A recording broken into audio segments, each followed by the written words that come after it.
If you have $1 million sitting in your RRSP, you probably feel like you have made it. 65 years old, mortgage gone, decent savings, maybe a cottage. But that $1 million is missing a number that most financial plans never put on the page. A stretch of private long-term care in Canada can run $60,000 to $100,000 a year. Stay in a facility for 3 years, which is close to the average once someone actually moves in, and that is a $300,000 bill sitting on top of a retirement plan that never accounted for it. Standard advice tells you to worry about the small stuff. Cancel a streaming subscription, skip the $5 coffee, watch the little leaks. Those add up over a year, no argument there.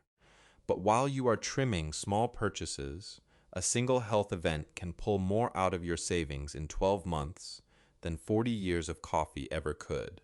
That is not a scare tactic. That is what the arithmetic actually says once you run real numbers on private care costs in this country. Here is what catches people off guard. Net worth looks solid on a statement. A paid-off house, a healthy RRSP, a TFSA topped up every year. But net worth does not tell you anything about cash flow, and cash flow is what actually pays the bill once care starts. A number on a screen cannot write a check. Only income can do that. Over the next few minutes, I want to walk you through why that comfortable-looking net worth figure can be a poor measure of how protected you actually are, and what a real long-term care contingency plan looks like for a Canadian household, one that protects your spouse and the things you have spent decades building without forcing you to cut your lifestyle in the meantime. Here is the mechanism behind what I call the silent bankruptcy. A private, non-subsidized long-term care placement in Canada can run $5,000 to more than $8,333 a month once you add nursing support, meals, and round-the-clock supervision. Compare that to the combined CPP and OAS income of an average Canadian couple, which lands around $3,300 a month. That gap, nearly $5,000 every single month, is the number that quietly drains a retirement account, no matter how large it looked on the day someone retired. I have watched this exact pattern play out with more than one couple who did everything textbook right for 30 years.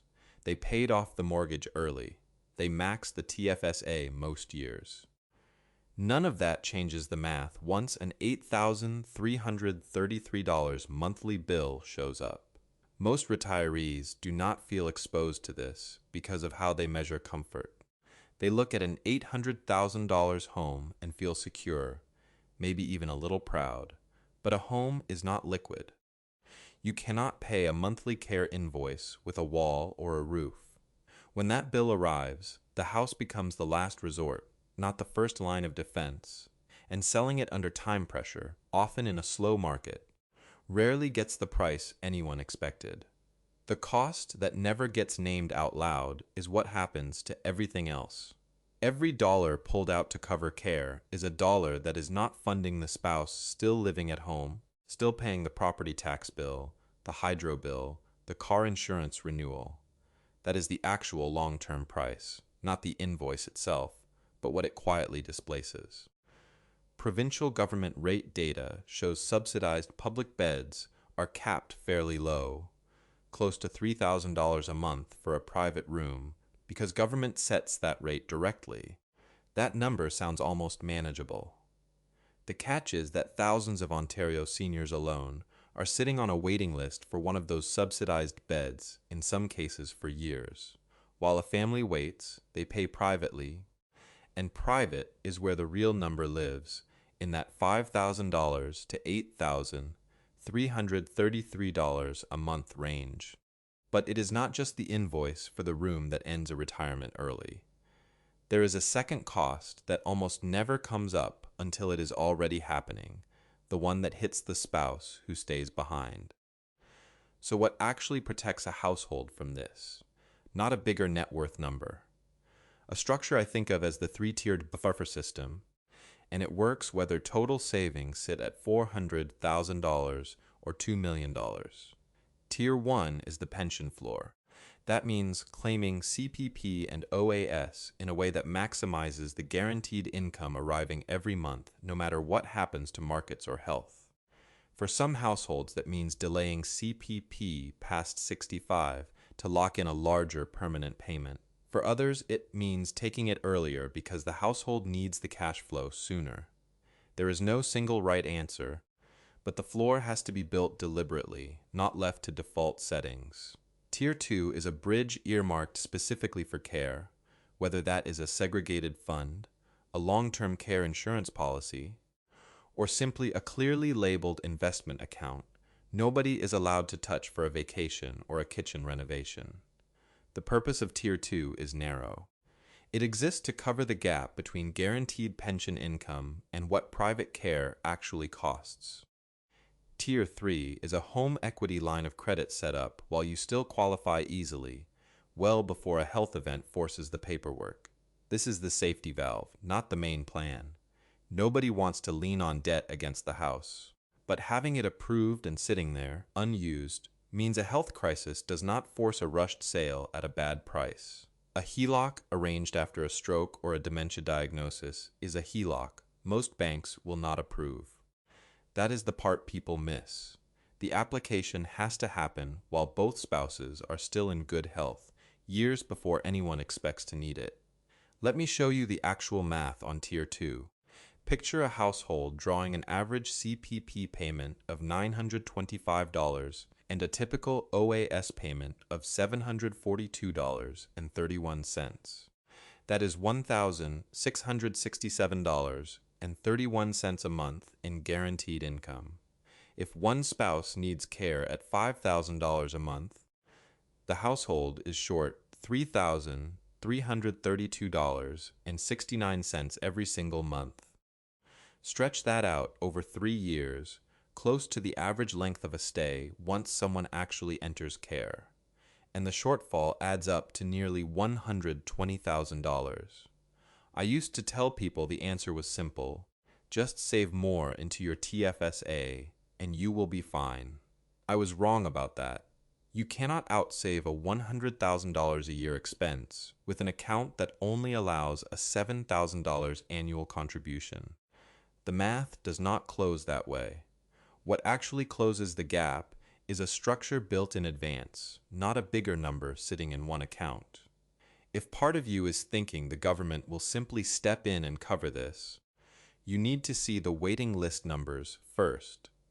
Tens of thousands of Ontario seniors alone are currently waiting for a subsidized bed, and that number does not appear to be shrinking. Here is the actuarial reality most retirement calculators skip entirely. Sun Life's own research on long-term care puts the odds at close to 1 in 10 Canadians over 75, eventually needing a supervised care setting, whether that is a nursing home, assisted living, or intensive home care. That is not a distant, unlikely event. That is a meaningful share of everyone currently in their mid-70s and beyond. Go back to the period around 2020 through 2022, and you can see how fast this system can shift. The pressure on institutional long-term care during that stretch pushed a lot of families toward private home care instead, and the price of that home care has been climbing well above general inflation ever since. Because demand for trained caregivers keeps rising faster than the supply of people willing and able to do the work. Here is why this number matters for your own numbers specifically. If you have not set aside something close to $250,000 of your net worth, mentally or literally, specifically for a long-term care event, then your retirement plan is smaller than the total on your statement suggests. Not because the money is not there, because it is already spoken for, whether you have acknowledged that yet or not. This is not about assuming the worst is coming. Most people will never need a nursing home bed at all, but the ones who do need it rarely get advance warning. A stroke, a fall, a diagnosis, and the decision has to happen inside a matter of weeks, not years. Planning for a 1 in 10 chance is not pessimism. It is the same reason you carry home insurance for a fire you also hope never happens. The households that handle this well are not the wealthiest ones. They are the ones who treated this like an insurance question years in advance instead of a decision made in a hospital hallway. Meet Robert and Linda, 67 years old, living just outside Calgary. On paper, they are in great shape. A $700,000 home fully paid off, plus $500,000 across their RRSPs and TFSAs. Net worth close to $1,200,000. By almost any standard measure, that is a comfortable retirement. Then Robert has a stroke. He needs a level of daily care that Linda physically cannot provide alone at home, not safely, not without risking her own health in the process. The care team recommends a private facility because the public waiting list runs into years, not weeks. Linda is now managing physiotherapy schedules, medication changes, and paperwork on top of grief for the marriage they used to have, all while the property tax bill and the hydro bill still arrive exactly on schedule. Here is the unprepared path, and it is the one most households end up on by default. They pull $100,000 out of the RRSP to cover the first stretch of care. Because it is a large single withdrawal on top of other income, it pushes them into a marginal tax rate north of 53% depending on the province, and it also triggers a full OAS clawback, since combined income crosses $95,323. After tax and after the clawback, that $100,000 withdrawal puts barely $50,000 in their hands. That is money that took 30 years to build, gone inside a single tax year. Here is the prepared path, the one built years earlier, using the buffer system. Linda and Robert had already arranged a HELOC while both were in good health, along with a small long-term care insurance rider on an existing policy. When the stroke happens, the cash comes from those sources instead. No large RRSP withdrawal, no tax spike, no OAS clawback. Linda keeps living in the family home. The RRSP stays intact for the years Linda still has ahead of her. They also kept enough liquidity in a regular investment account to cover incidentals without touching either the RRSP or the HELOC in the first few months. Same net worth, same health event. A completely different financial outcome, and the difference was not luck.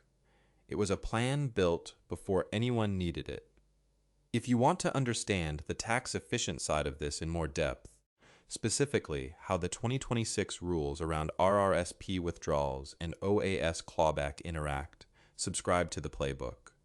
We walk through these mechanics every week. There is a reason most people never build this kind of plan, and it has nothing to do with money. It is optimism bias, the quiet belief that we personally will be the ones who stay sharp and mobile right up until the end. Nobody wakes up at 60 planning for a nursing home. Most of us assume, somewhere in the back of our mind, that this particular problem belongs to someone else. That instinct is completely normal, and I want to be clear about that before saying anything else. Looking directly at long-term care costs can feel like planning for defeat, like you are betting against your own future. Nobody wants to spend an afternoon pricing out nursing homes, but avoiding the topic is not the same as staying positive. It just moves the entire burden, financial and emotional, onto whoever is standing next to you when the health event actually happens. I have sat with people who put this decision off for years, not because they were careless, but because it felt too heavy to look at directly. That delay is understandable. It is also the single biggest reason families end up making rushed decisions inside a hospital corridor instead of calmly, years in advance. Here is a small shift that changes how this feels. Stop calling it a nursing home fund. That framing makes it about decline, about giving something up. Call it what it actually is, a spousal independence fund. It is not there to pay for your own decline. It exists so your spouse never has to sell the house, drain the RRSP, or make an impossible decision alone just to cover a bill neither of you saw coming. This one relabeling does more for actual planning than any spreadsheet ever will, because people protect what they can picture, and it is far easier to picture protecting a spouse than to sit with the idea of your own decline. Start with 3 concrete steps you can actually do, not just think about. Step 1 is calculating your own gap. Take the realistic monthly cost of private care in your province, somewhere between $5,000 and $8,333 a month, and subtract your household's guaranteed CPP and OAS income. Whatever is left over is the number you are actually planning around. Most people have never done this subtraction once. If the number surprises you, that is the point. It means the plan you thought you had was not actually the plan protecting you. Step 2 is asset segregation. Take something like $200,000 of your net worth and mentally move it into a separate bucket that is not for travel, not for helping the kids, not for a kitchen renovation. That bucket exists for one purpose only. Giving it a name and a boundary makes it far less likely to quietly get spent on something else over the next 10 years. Write the number down somewhere you will actually see it again, a line in a notebook or a note on the fridge, anything that keeps the boundary real instead of theoretical. Step 3 is reviewing what you are actually paying in fees, because that fee is often hiding the money you need for step 2. Pull out your actual account statement and look at the management fee line. Most people have never looked at that number even once. If you have $500,000 sitting in a bank mutual fund, charging a 2.1% management fee, you are paying roughly $10,500 a year just to hold that fund. Move the same $500,000 into a low-cost fund, charging around 0.2%, and the annual fee drops to about $1,000. That frees up close to $9,500 a year, which is close to what a solid long-term care insurance premium can cost for a healthy 65-year-old couple. You are not finding new money. You are redirecting money that was already leaving your account anyway. There is one more asset that most Canadian households already own and rarely think of as part of this plan at all, and it is sitting right under the roof they already paid off. Net worth is just a number sitting on a page. Cash flow is what actually pays for your life and eventually for your care. Do not let a single health event turn a $1 million retirement into a financial crisis for the person you love most. I do not have a crystal ball. I cannot tell you whether you will ever need long-term care, and neither can anyone else. But I do know that hope is not a financial strategy, and neither is simply hoping net worth alone will cover whatever comes. That is the whole point of building a buffer years before you need it, not scrambling for one after the fact. Subscribe to Brian's Canadian Retirement Playbook if you want to keep working through the real mechanics behind Canadian retirement planning, one honest number at a time. Thank you for spending this time thinking it through with me. See you in the next video.